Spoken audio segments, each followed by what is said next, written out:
trash man. You're worse. The boss provided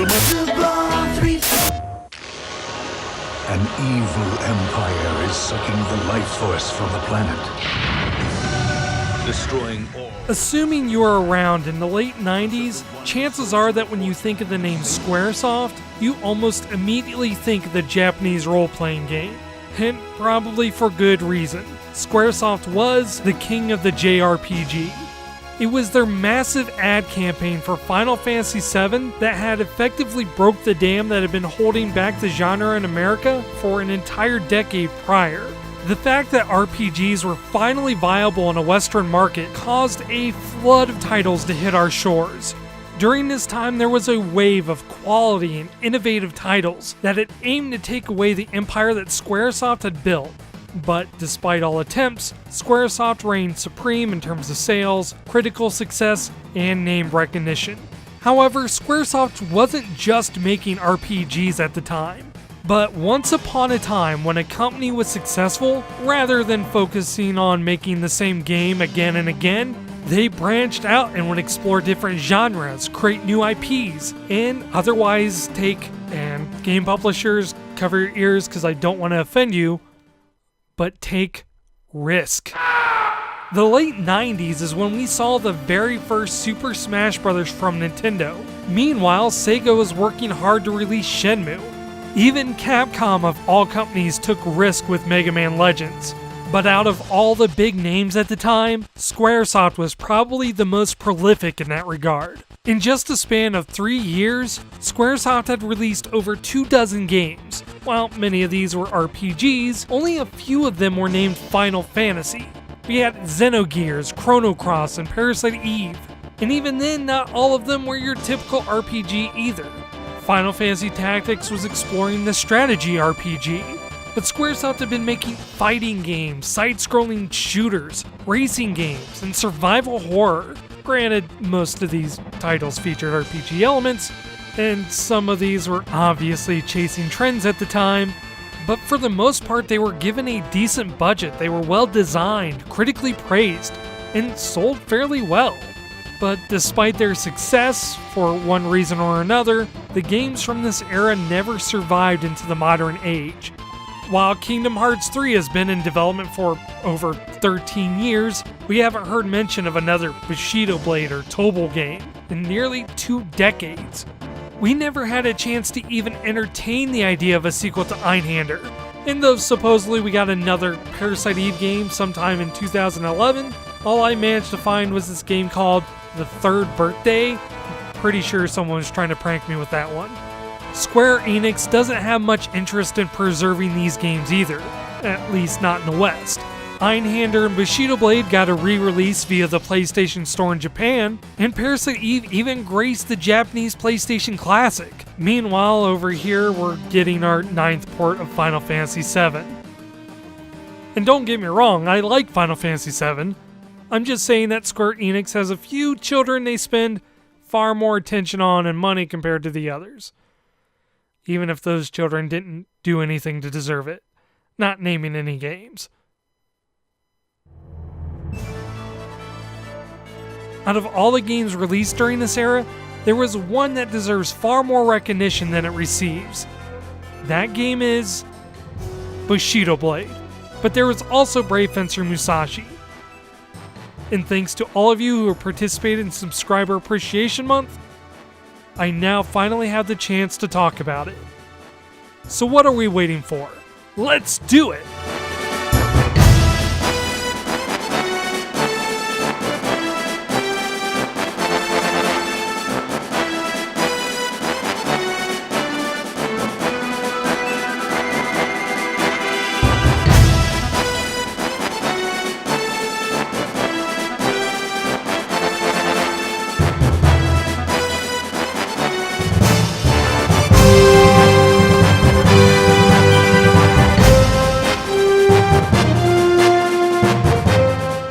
Development of Brave Fencer Musashi started in February of 1997, shortly after the release of Final Fantasy VII, releasing in Japan on July 16, 1998. Those in the West would have to wait until October while it was being localized. Though if you happen to buy Parasite Eve, you got to see Brave Fencer Musashi a little bit earlier, as there was a trailer that came with the Square Collector CD demo disc that came with Parasite Eve. In between the incredibly 90s video editing, you could tell that Brave Fencer Musashi wasn't your typical Square RPG, but rather it looked more like an action game.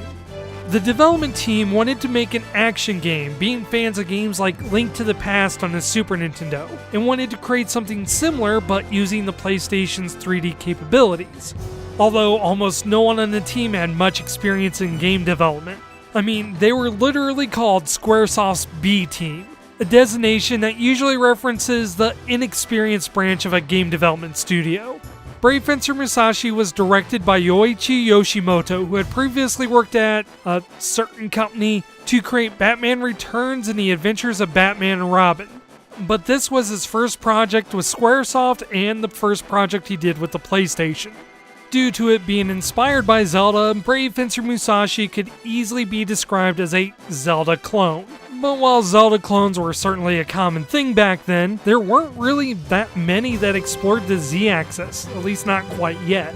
Games like Alundra were still using sprites and 2D environments. Even in the polygonal space, many successful titles like the aforementioned Final Fantasy VII or Resident Evil 2 were still using pre-rendered backgrounds, not fully 3D environments. By 98, seeing an action-adventure game in full 3D was kinda rare still. Now seems as good as time as any to mention that Brave Fencer Musashi released months before Ocarina of Time would hit the Nintendo 64 in Japan. Though, to call Brave Fencer Musashi a Zelda clone is actually a bit of a disservice. Yes, there are a lot of familiar elements. Your goal is to rescue a captured princess. There's a part of the game where you go through the Lost Woods. The meandering forest. You travel through an open world, going through various dungeons to collect items, to give you special abilities, to solve puzzles, to defeat bosses so you can collect 5 seals and beat the game. The Japanese title is Brave Fencer: The Legend of Musashi. The game is unabashedly a Zelda clone. It's just not all it is. The most obvious difference is that Musashi focuses far more on platforming than your typical Zelda clone. Being a 3D game, there is as much focus on vertical exploration as there is horizontal, and the game revels in creating several sections where you have to jump from platform to platform or launch yourself off of poles to get past large gaps. It even pulls a little from Metroid. There's a fair bit of backtracking or returning to areas multiple times, usually when you've gained a new way to travel around, such as the ability to climb walls, walk on water, or double jump. This was a really intelligent use of the limited space they had available, and was also a way to encourage exploration and moving off the beaten path. This is helped by the fact that the game does a great job at rewarding you for doing so.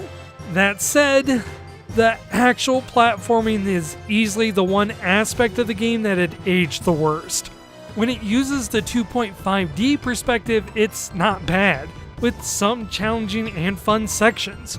It's during the more complicated 3D platforming sections that you start to notice it doesn't hold up. And I mean that in the sense that sometimes platforms don't hold you up. Suddenly shifting camera angles can cause you to miss jumps, and depth perception can be a real problem. Though, a gentle reminder, this was 1998.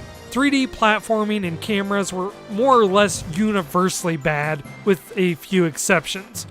Put next to those games, Brave Fencer Musashi actually performs pretty well, mainly because they don't heavily punish you for failing. At the most, you lose a small amount of health and have to repeat a small section, both of which only result in a loss of a couple of seconds. The platforming can be frustrating, but overall it's pretty inoffensive. Speaking of inoffensive, let's discuss the game's other weakness: combat. Like the legendary swordsman he's based on, Musashi uses 2 swords in combat: the quick but less damaging Fusion, and the slow but powerful sword Lumina. Again, during the time this game was made, this wasn't a bad mechanic. Your typical Zelda game only had 1 attack. And you can also unlock techniques that add to your options, like combos or different attacks. But as an action game, there isn't a whole lot of depth to be had with it, even when compared to other Zelda games. You just kinda hit the enemy until they die. Brave Fencer also features a leveling mechanic. I mean, this was a Square game after all. They kinda shoveled their RPG elements into the racing games. But for the most part, even this seems pretty inconsequential. Again, that's not to say Brave Fencer Musashi's combat's bad. It's not particularly worse than games at the time.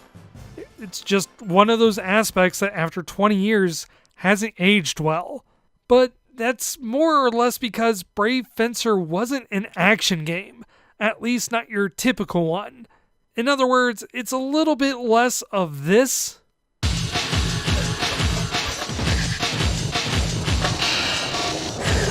and more like this. Yeah, Square was pretty good at misrepresenting their games. But while Brave Fencer Musashi might not have been the best action game, it is an excellent puzzle game. The main gameplay mechanic is your ability to assimilate enemies. By using your sword fusion, you can absorb an enemy and gain a contextual ability. You gain useful skills like being able to shoot telekinetic bullets, throwing spears, having access to a dungeon map, or gaining really bad body odor. Most of these are used as an alternative attack, but some of these abilities are required to progress through the game. For example, there is a section where there's a bunch of zombies that are arranged in a pretty familiar way, but you have no way to approach them due to the heated floor.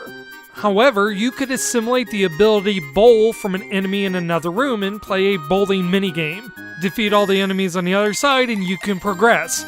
And if you happen to get a strike, you even get a small little bonus. Moments where you have to assimilate an enemy to solve a puzzle or having to use an enemy itself to progress are some of the best designed sections in the game. The game's surprisingly heavy with puzzles as well, and outside of the first few, it doesn't give away answers to any of them.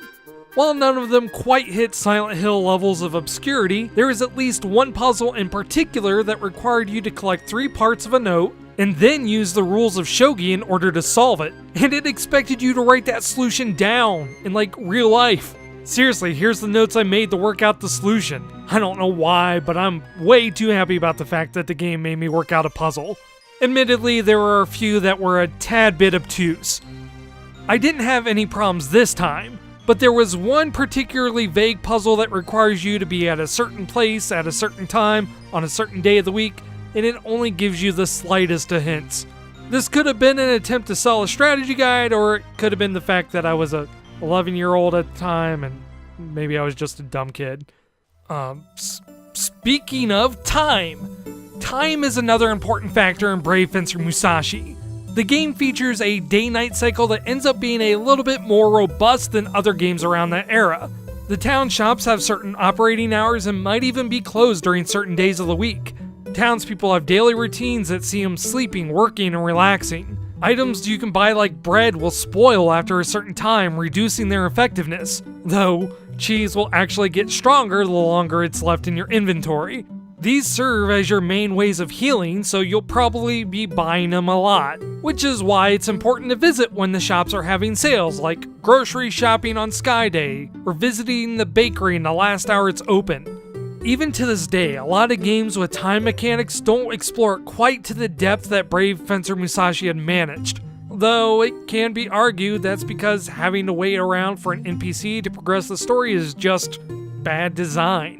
In fact, there's a lot of waiting around with Brave Fencer Musashi. You do have the option to sleep in order to speed up time, and you'll also be sleeping to deal with your tiredness. Yeah, another gameplay element is that Musashi has to deal with fatigue. Adventure for too long and he'll start to get tuckered out, which means he'll start moving slower and deal less damage. So you'll have to nap just to remove some of the tiredness. This also recovers health, albeit slowly and at the cost of your BP. While it is nice to have the ability to heal without items, it often takes a while and you're most likely going to use it to recover from some of the unnecessary damage you've taken, either due to the game's combat or platforming. You do have the option of buying mints to keep you awake or sleeping at the end to restore fatigue more quickly, but it is nice that the option of just sleeping wherever is there. As far as a mechanic is concerned, it's not really well implemented. It doesn't serve a purpose other than being a meter that you have to manage, though it never personally bothered me. I bring it up because this was a fairly common complaint with critics, and probably one of the reasons we don't see it in many games today. It might sound like I'm being critical, because, well, I kinda am. If we are looking at strictly from a design perspective, Brave Fencer Musashi is an ambitious, competently made, though ultimately flawed game. Really, it's almost representative of that era of game design, a frontier when the foundation was set but limitations weren't fully understood. However, that's not why it's so fondly remembered.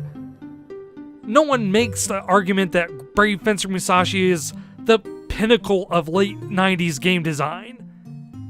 No, Brave Fencer Musashi has endured because it's just so freaking charming.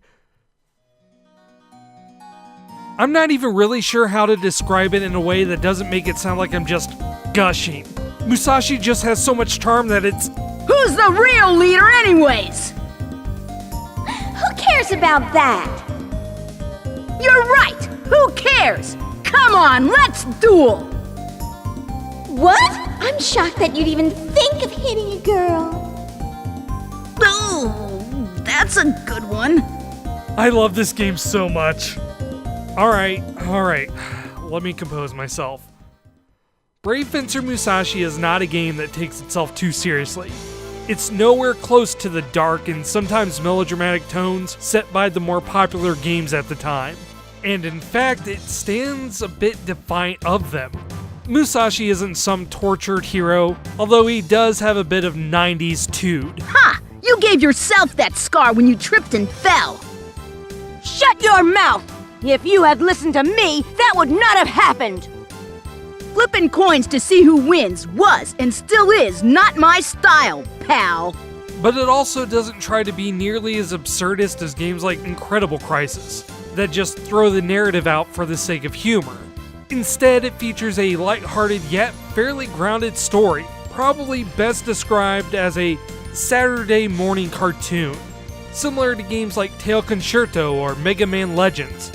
You play as Musashi, loosely based on Miyamoto Musashi, summoned by the soon-to-be-captured Princess Filet after the all-you-can-eat kingdom is being attacked by the Thirst Quencher Empire. See what I mean by the game doesn't take itself too seriously. Your job is to collect the 5 scrolls of Wind! Water! Guy, and defeat the 5 Crest Guardians to save the kingdom. Your journey not only requires you to save the princess, but also rescue the other 35 captured residents of All-You-Can-Eat Palace, such as the mercenary Mietloaf, Pot Roast, and Stew. Though the story itself doesn't have a lot of depth, there's certainly a lot of meat to it. Oh my god.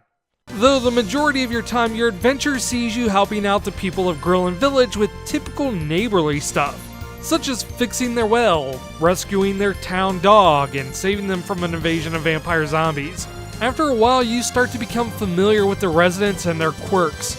On that topic, Brave Fencer Musashi has a ton of character, and also tons of characters. None of them have much in a way of character development, but almost all of them have personality. From Musashi himself and the tomboy Princess Filet, to the bakery owner with his pretty disgusting obsession with the bar's famous pork chops. Every character has a distinct, if one-dimensional personality trait, but it's so self-aware that it's more endearing than anything.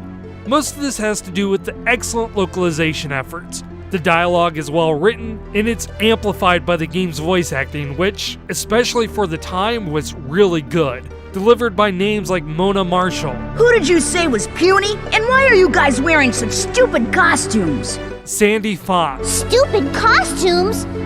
Take that back, you little turd! And William Knight. Please, princess, the little turd, calmeth down.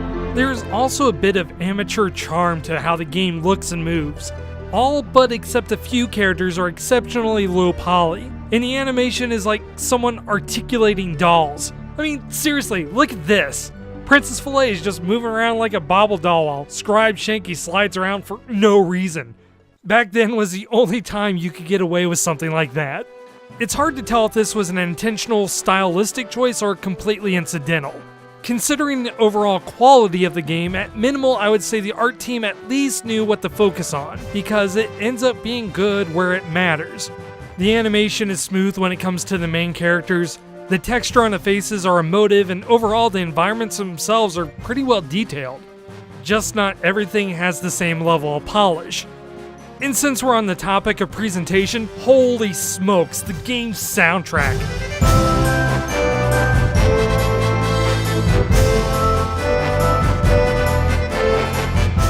After listening to it, I was expecting a name like Yoko Shimomura, or even Nobuo Uematsu. So I was surprised to see a name I didn't recognize, Tsuyoshi Shikaito.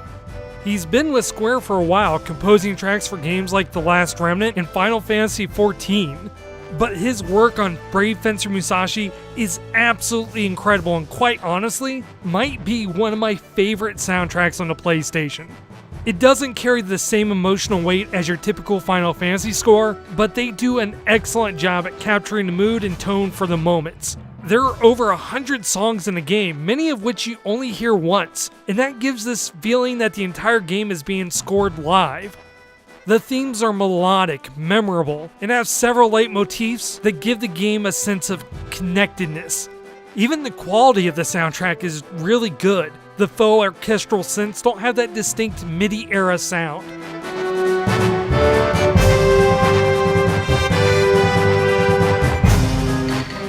One of my favorite pieces is the All-You-Can-Eat Palace theme. It starts off as a bass song that adds more instruments and layers depending on who you rescued in the palace.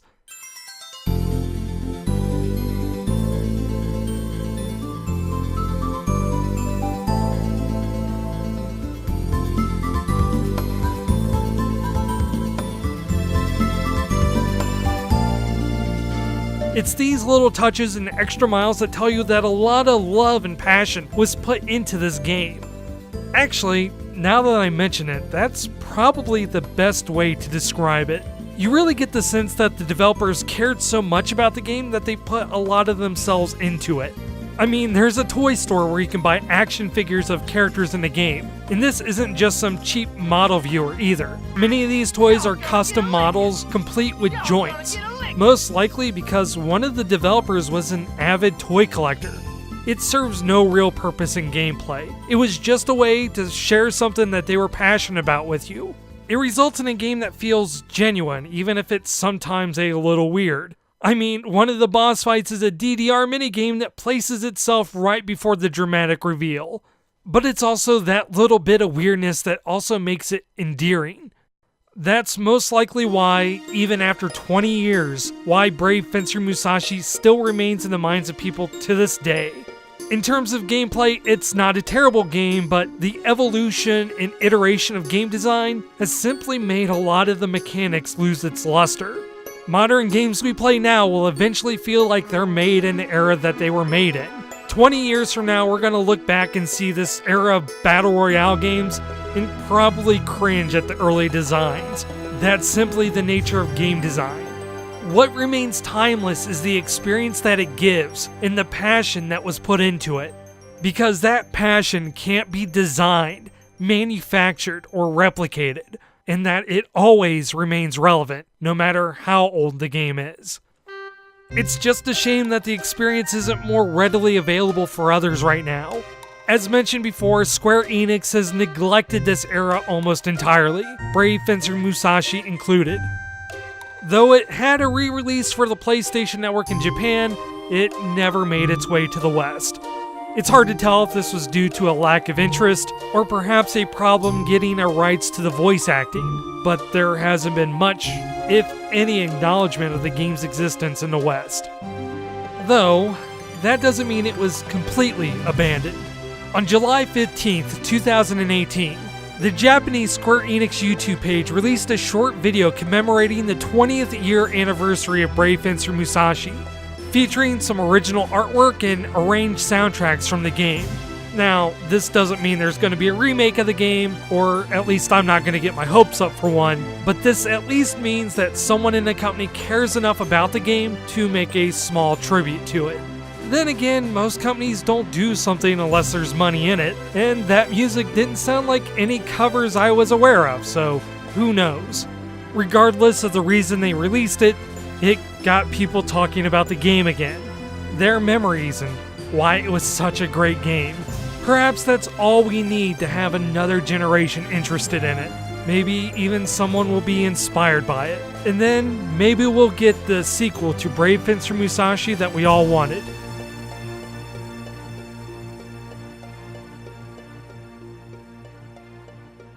Yeah, no.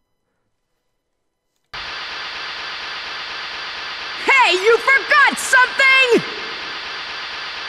Oh yeah, and gaining experience builds character.